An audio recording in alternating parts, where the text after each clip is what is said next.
Hello and welcome back to the Grunt Perspective, and in this video I wanted to cover some considerations for hydration.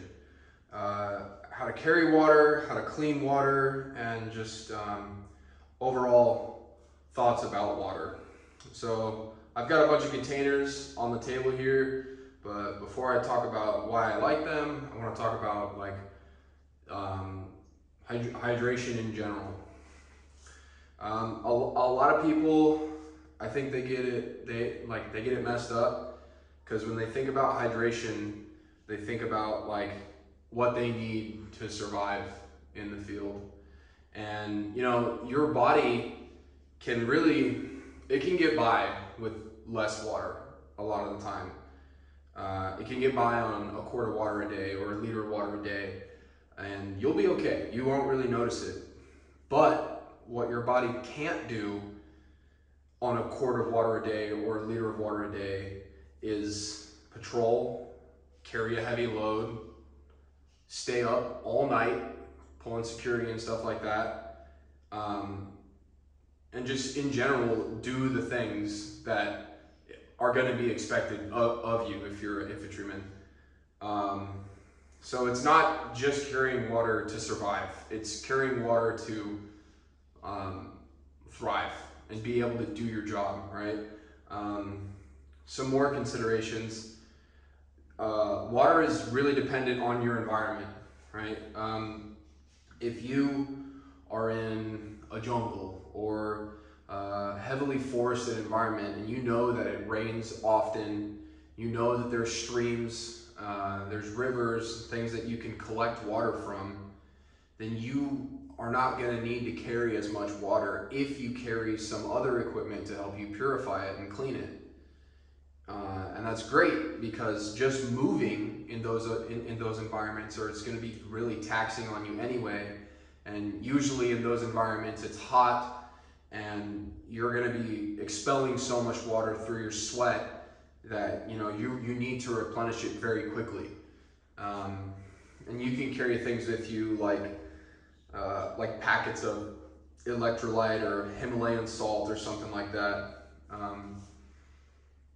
But if you're in a very arid environment or a desert environment and you know that there's no water out there, and the only way you're going to get more water is if someone brings it to you on a truck, a helicopter, or plane or something like that, then that's where having strong legs and going to the gym comes into play, because you have to carry it all. You have to carry all of it to get you to your resupply. And you may have a planned resupply, but if that resupply falls through, then do you have enough water to last a couple more days? One more day? 2 more days? So water is something that there should be a lot of thought put into, and there usually isn't. Usually it's just, hey, take all your issued water carrying solutions, take your Camelback, your canteens, and there's a water bowl out there. We'll be able to resupply you. And it builds bad habits, because guys, they don't really understand how important water is. I've participated in training before where we were more or less starved of food and water for an extended amount of time, not just a short period of time where you can gut through it, you can power through it for extended amount, multiple weeks. And I kind of realized that food isn't as important, but if I do not have a steady source of water, I will die. I will not be able to function and be able to continue doing my job. So water is undoubtedly one of the most important things, and a massive factor that can limit you if you don't think about it properly. So with that out of the way, I want to talk about a couple things and what some of these sources are good for. The first one that I want to talk about is the Camelback, or source hydration any sort of bladder, right? And these things are good, but they have a purpose, and they're not to be relied on. These things break, they pop. If you drop your ruck the wrong way, you will lose 3 whole liters of water. And depending on how much water you're carrying, that might be catastrophic to you. So the place for camelbacks is being able to drink water when you're on the move, as in you have a hydration pocket on your rucksack that this thing goes in, the hose comes out over your shoulder, and you can drink a little bit of water on the move. Or once you've stopped, maybe you take off your rucksack, maybe you don't, this thing comes out, it goes into the back of your plate carrier, goes into a bladder carrier, and then that's your patrol. Again, just so you can drink water on the move. And what I do is when this starts to run low, I start filling from my other sources, and I just fill this up, right? And if everything's good, everything's good. I don't have to worry about it. My camelback's working. But like I said, do not rely on this. Do not bring the majority of your water in camelback bladders, because they will fail eventually. It's a time clock. They will fail. Some camelback bladders that are better are MSR bladders. I've known a couple guys that use those, and they use them to good effect, and they have like really big ones, like 6 liter, 10 liter, 12 liter bladders that you can just carry all of your water in. And I've never heard of one of those popping. So if you're real diehard on bladders and you don't want to look into any of these other things, get an MSR bladder. It'll be worth it, but those are relatively expensive, and guys usually don't want to spend the money for those. So with my spiel on camelbacks out of the way, like I said, do not rely on them, because when you need them the most, they will pop, and you will be thirsty and dehydrated. And you know, in a training environment, it's not that big of a deal, but if you're not in a training environment, that could be the end for you. Next thing I'll talk about is hydro flasks. So these things piss me off to no extent, because guys fill them with ice, and you know, they fill them with water, mainly because they're dirt bags and they want to have cold water when they're in the field. Don't take these ever. They're heavy. You know, you fill them up with ice and then they start to rattle. They make a bunch of noise, and they're just, you know, it just pisses me off, because guys are going out carrying this thing that's heavier than like a normal canteen of water would be, just because they want to be comfortable and they want to be able to take a cold drink. Absolutely not. You need to stop thinking that way. You need to start thinking about like other things other than being comfortable. So, a little emotional on that one, bring it back in. Next thing I want to talk about is water filters.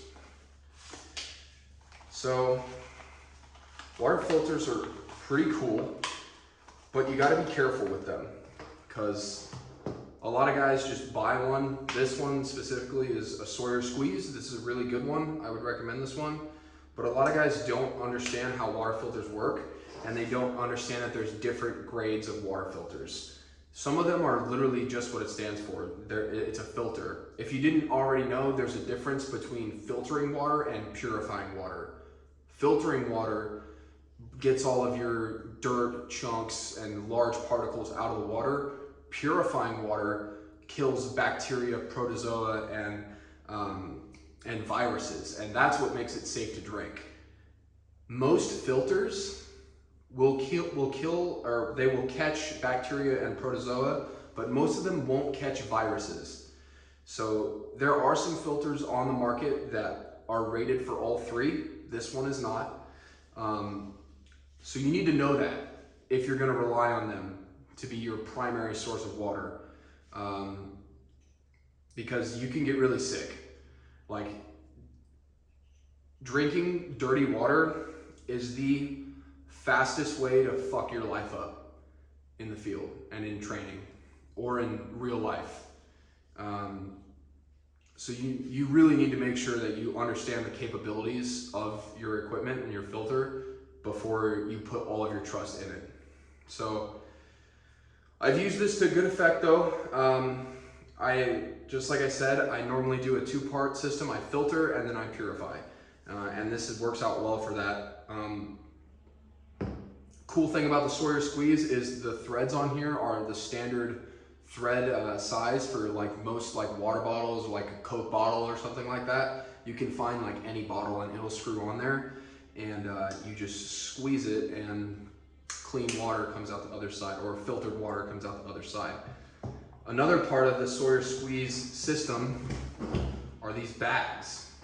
And these bags come in a few different sizes. These ones are 32 ounce, so one Nalgene, and these ones are 64 ounce.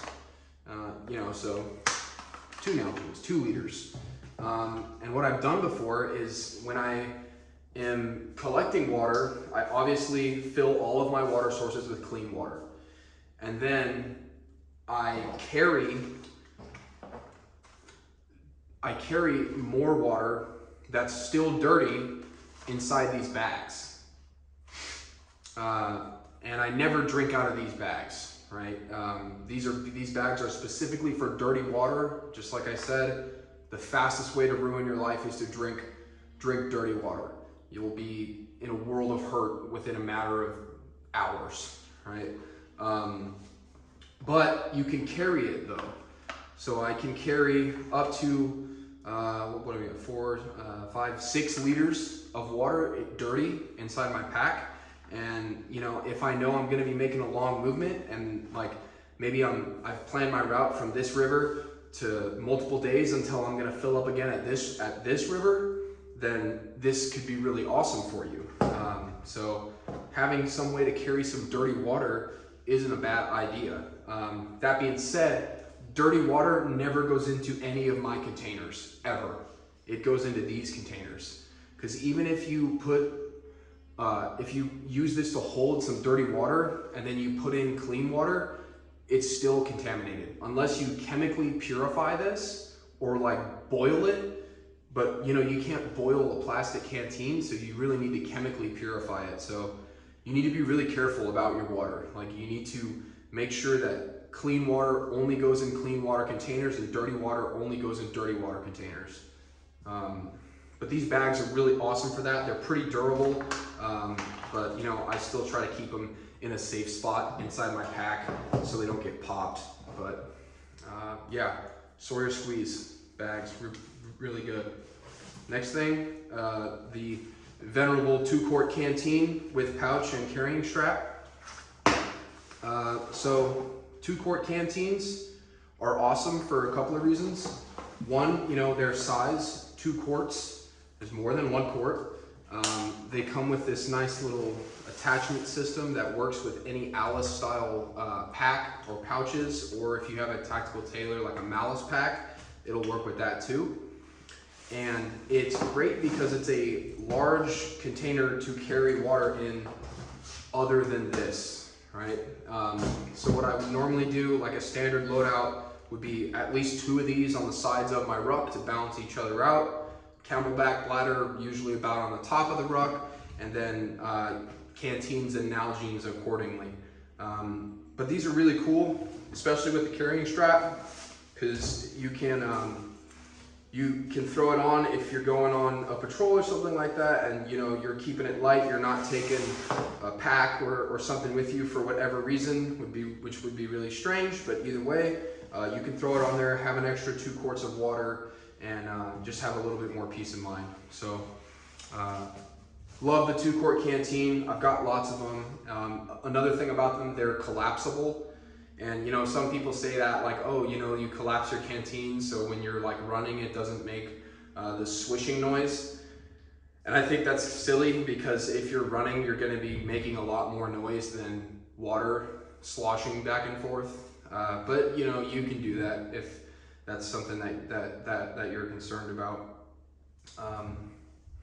The next will of course be the standard canteen. Canteens are good, you know, they're slim. There's a reason why they're shaped like this. They're supposed to fit around your body better than something like a Nalgene.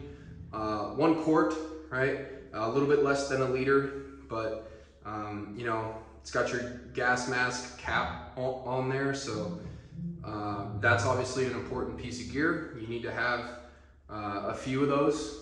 You can see I've got one on my 2 quart canteen, I've got one on here, so you're able to drink water with your gas mask on. But you know, I fill it up. Usually the water has already been cleaned before I put it in there. It comes at least through the filter, out of the spout, into the canteen, and then after it's in the canteen, it gets a portable aqua tab. One of these tabs is good for 1 liter of water. It takes about like 35 minutes to drink, or until it's good to drink, and then, you know, once that's been done, they say you're supposed to shake it around and stuff, but you know, just moving around, like carrying your ruck and stuff, is sufficient to shake it up. It's ready to drink. So easy. Canteens are bomb proof. I've never seen one of them break, and you know, good way to carry water. Last thing I'll talk about, the Nalgene. Of course, this one's been painted, and the Nalgene is almost the same thing as the canteen. It doesn't have the NBC cap, but what the Nalgene does have is a wide mouth, so it's easy to like dip into a river and fill up like that. Like I said, be really careful about dirty water, clean water. I don't do that. I do this, and then it goes into that. But either way,